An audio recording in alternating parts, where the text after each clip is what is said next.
14 ships, 1,800 American soldiers. Their sights set on York, the British capital of Upper Canada. General Sheaffe, commander of the British garrison, gives the order to intercept the Americans as they land.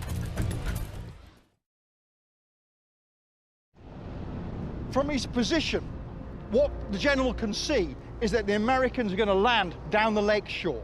The people he sends are actually the grenadiers of the 8th Regiment of Foot under Captain McNeill. And he sends them along as quickly as they can to make their way to the landing place, to give him time to organize his forces and to cut off the American column as it comes towards him. The first wave of American soldiers comes ashore 2 kilometers west of the fort, and it's here in the woods that the British mean to cut them off as they land.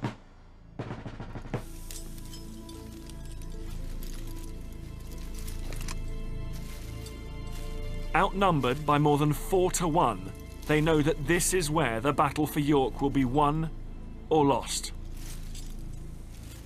On the flank, the Grenadiers are supported by a small band of Mississauga and Ojibwe warriors. Like many native tribes in this war, they have rallied to the British cause, believing the British Empire to be their best defense against aggressive American expansion westward through their lands.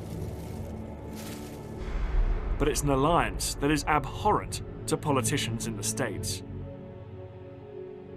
Americans regarded the British as essentially race traitors because here they are, they're white people, but they're making alliances with Indian peoples to stop American expansion and, in the American view, to promote these Indian attacks on American farm families. So there's a great deal of anger in the United States, particularly among Republicans, toward the British for this Indian alliance. And no one in Upper Canada would feel the brunt of this anger more than men such as Major James Givens, the Indian superintendent. For the likes of him, the American invaders have sworn no mercy, promising that any white man caught fighting alongside native warriors will face execution.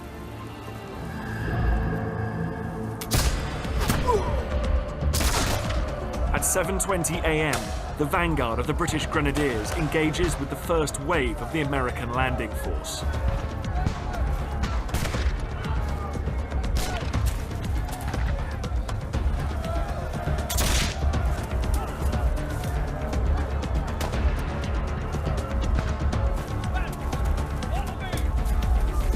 This battle wasn't decided on the open battlefield, it was decided in the woods. They don't just come up against the normal fighters they might have expected, blue-coated Americans with regular muskets, the smoothbore. Instead, it's Major Forsyth and his green-coated riflemen.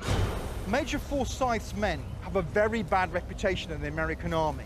They have no interest in discipline. They're very good at killing their opponents. His men are absolutely masters of their art, and their art is not volley firing. It's not standing up shoulder to shoulder, firing in the standard way. It's actually using cover. And Major Forsyth's men are wearing green uniforms, camouflage, and they're in woodland. And very importantly, they're armed not with smoothbore muskets, but with rifled weapons. They're crack shots.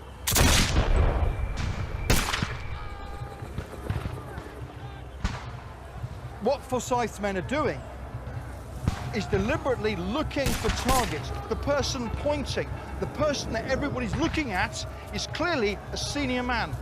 Kill him and you cut off the head of the snake.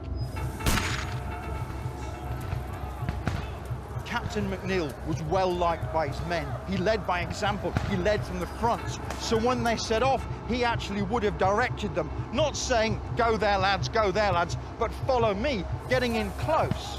Unfortunately, as they do get close to the enemy, the way that he's behaving attracts the attention of Forsyth's riflemen.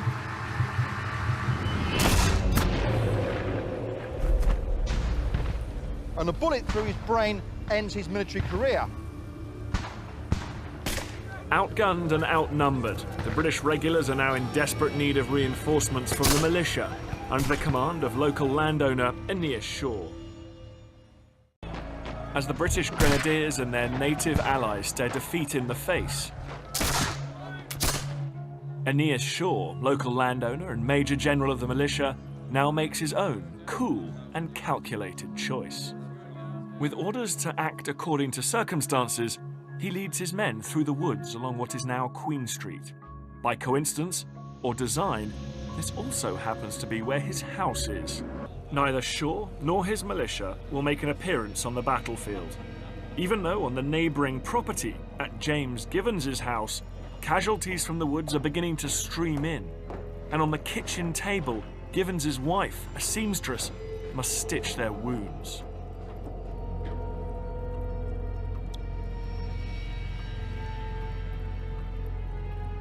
By midday, the battle in the woods is lost.